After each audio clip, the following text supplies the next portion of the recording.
Isa na namang surrogate mother, pinigilan ng immigration sa paliparan. Naritong news scoop ni Patrol 45, Raul Esperas. Pinigilan ng Bureau of Immigration sa NAIA Terminal 3 ang isang 34 na taong gulang na babae na biktima ng human trafficking syndicate at gagawin sanang surrogate mother patungo sa ibayong dagat. Sang-ayon sa report ng Bureau of Immigration, umamin ang pasahero ng pigilan sa NAIA na siya ay binayaran ng 300,000 piso upang magsilang ng isang bata at ito ay aampunin sa ibayong dagat.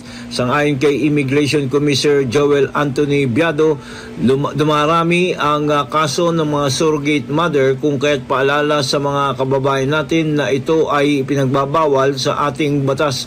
Dahil sa napigilan ay itinin over na ng Bureau of Immigration sa Bureau of Investigation o NBI upang mas masusi ang investigasyon at alamin ang mga nasa likod ng nasabing sindikato.